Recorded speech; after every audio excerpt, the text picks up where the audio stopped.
They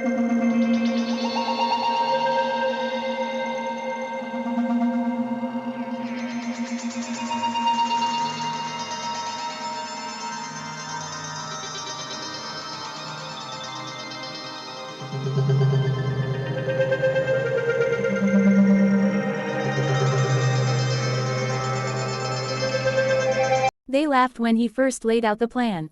Not a quiet chuckle, not a polite dismissal, but real laughter.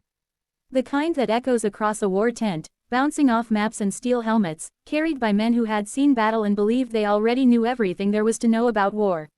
"You want us to split our forces?"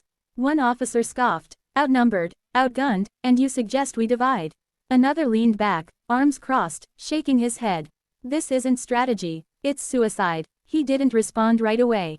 He stood there, calm, almost detached, as if the noise in the room didn't reach him at all. His fingers rested lightly on the edge of the table, beside a map marked with red ink, the enemy's advance. A massive force, organized, confident, crushing everything in its path. And then, finally, he spoke. "Exactly," he said quietly. "That's why it will work." The laughter grew louder, because what he was proposing went against everything they had been taught. Every doctrine, every principle drilled into them since their first day in uniform. When facing a stronger enemy, you consolidate.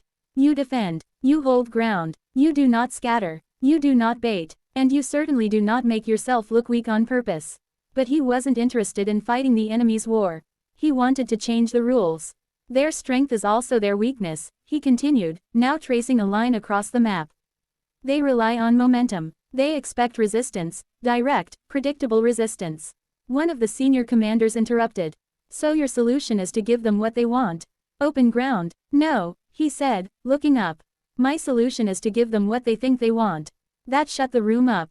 For a moment, because now they were curious, even if they didn't believe him. "They expect us to defend this line," he said, tapping a bold defensive position. "If we do, we lose. Not today, maybe not tomorrow, but eventually. They have the numbers, the supply lines, the advantage, and if we don't defend it?" Someone asked. "They'll take it," another replied before he could. "Easily." He nodded. "Yes, they will." Silence again. Now the laughter was gone, replaced by something else, uncertainty. "But when they take it," he continued, "they'll stretch themselves thin. Their units will spread, their command will lose cohesion. And their confidence," he paused, "will blind them." He moved his hand to the edges of the map. "That's when we strike, not head-on, not where they're strongest, but from everywhere they're not. Guerrilla-style harassment, precision strikes, night raids, supply disruptions, communications cut, small units, moving fast, hitting hard, and disappearing before retaliation could come." It wasn't a battle, it was pressure, constant, relentless pressure. "You want us to fight like ghosts," one officer said. "I want us to win," he replied. The room stayed quiet this time. Because deep down, they all knew he was right about one thing: the current plan would fail. Maybe not immediately, but eventually. The enemy was simply too strong. But his plan, it required trust. Trust in something unconventional. Trust in something that looked, at first glance, like chaos. And war doesn't usually reward chaos. Or so they thought. The decision wasn't unanimous. It couldn't be. Too many egos. Too many careers built on traditional thinking. But desperation has a way of opening doors pride keeps shut. And so, reluctantly, they agreed. The orders went out, positions abandoned, defenses withdrawn, entire units pulled back under cover of night. From the outside, it looked like a retreat. A collapse, exactly as planned. When the enemy advanced the next morning, they found nothing. No resistance, no fortified lines, just open ground. They moved forward cautiously at first, expecting a trap. But as hours passed with no opposition, caution turned into confidence. Then confidence turned into arrogance. "This is it," one of their officers reportedly said. "This is the army we were warned about."